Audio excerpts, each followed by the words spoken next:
Hi good morning students, welcome to IIT smart learn. आज मैं आपको 12th फिजिक्स का चैप्टर 7 का ऑब्जेक्टिव बताने जा रहा हूं। यदि आप हमारे चैनल पर नए हैं तो चैनल को सब्सक्राइब ज़रूर कर लें और अपने दोस्तों में भी शेयर करें ताकि वो भी यहां से 12th की तैयारी कर सके। तो चलिए वीडियो स्टार्ट करते हैं। चैप्टर 7 का नाम है प्रत्यावर्ती धारा। पहला क्वेश्चन है कि यदि किसी ऊंचाई ट्रांसफार्मर के प्राथमिक एवं द्वितीयक में क्रमशः N1 और N2 लपेटे हैं तो होगा। तो N2 ग्रेटर देन N1 होगा, इसलिए आपका राइट ऑप्शन जो हो जाएगा वो हो जाएगा आपका बी। चलिए नेक्स्ट क्वेश्चन देख लेते हैं कि प्रतिबाधा का मात्रक होता है। तो प्रतिबाधा का जो मात्रक होता है वो होता है आपका ओम, इसलिए आपका राइट ऑप्शन हो जाएगा बी। नेक्स्ट क्वेश्चन है कि ट्रांसफार्मर में विद्युत ऊर्जा का ऊष्मा का रूपांतरण को कहा जाता है। तो ऊष्मा के रूपांतरण को जो कहा जाता है वो कहा जाता है ताम्रक्षय, इसलिए आपका राइट ऑप्शन हो जाएगा ए। चलिए नेक्स्ट क्वेश्चन देख लेते हैं कि यांत्रिक ऊर्जा को विद्युत ऊर्जा में बदलने वाला यंत्र कहलाता है। तो यांत्रिक ऊर्जा को विद्युत ऊर्जा में बदलने वाला यंत्र को जो है डायनमो कहते हैं, इसलिए आपका राइट ऑप्शन हो जाएगा बी। नेक्स्ट क्वेश्चन है कि LCR परिपथ में महत्तम धारा के लिए होता है। तो LCR परिपथ में महत्तम धारा के लिए जो होता है ओमेगा स्क्वायर 1/LC होगा, इसलिए आपका राइट ऑप्शन हो जाएगा बी। चलिए नेक्स्ट क्वेश्चन देख लेते हैं कि धारीय प्रतिघात होता है। तो धारीय प्रतिघात जो होता है वो आपका होता है 1/WC, इसलिए आपका राइट ऑप्शन हो जाएगा डी। नेक्स्ट क्वेश्चन है कि एक प्रतिरोधक के आर पार प्रत्यावर्ती धारा का वोल्टेज मापा जा सकता है। तो प्रत्यावर्ती धारा का वोल्टेज जो मापा जा सकता है एक तप्त तार वाले वोल्टमीटर के द्वारा मापा जा सकता है, इसलिए आपका राइट ऑप्शन हो जाएगा बी। चलिए नेक्स्ट क्वेश्चन देखते हैं कि कोणीय आवृत्ति ओमेगा वाले प्रत्यावर्ती धारा परिपथ में एल प्रेरकत्व वाले प्रेरक द्वारा उत्पन्न प्रेरणिक प्रतिघात का मान होगा। तो यहाँ पे जो आपको प्रेरणिक प्रतिघात का जो मान हो जाएगा वो हो जाएगा ओमेगा इंटू एल, इसलिए आपका राइट ऑप्शन हो जाएगा बी। नेक्स्ट क्वेश्चन है ऊंचाई ट्रांसफार्मर से प्राप्त होता है। तो ऊंचाई ट्रांसफार्मर से जो प्राप्त होता है आपका वो होता है उच्च विभव और निम्न धारा, इसलिए राइट ऑप्शन आपका हो जाएगा ए। नेक्स्ट क्वेश्चन है कि 1/LW की इकाई होती है। तो 1/LW की इकाई इनमें से कोई नहीं होती है, इसलिए आपका राइट ऑप्शन हो जाएगा डी।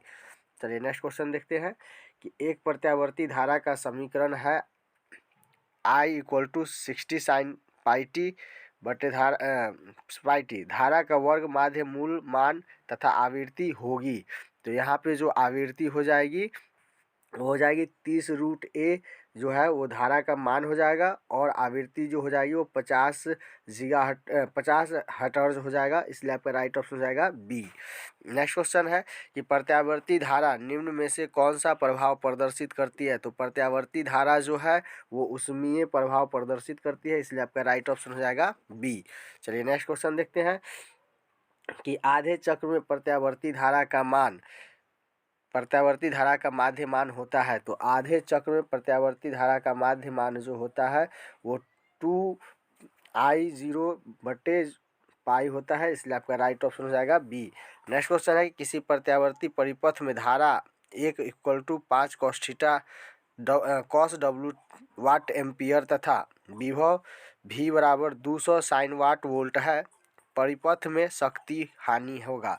तो परिपथ में जो शक्ति हानि आपका हो जाएगा वो हो जाएगा 0, इसलिए राइट ऑप्शन जो हो जाएगा आपका हो जाएगा डी।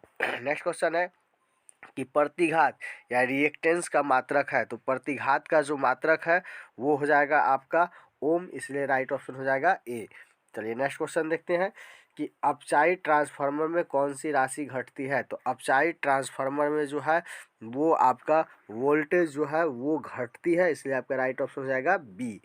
चलिए नेक्स्ट क्वेश्चन देखते हैं कि ट्रांसफार्मर एक युक्ति है।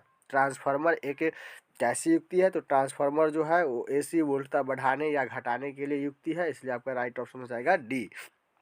नेक्स्ट क्वेश्चन है कि एक 0.05 क्यू प्रतिरोध वाले एमीटर को 1.5 वोल्ट विद्युत वाहक बल के सेल से जोड़ा जाता है।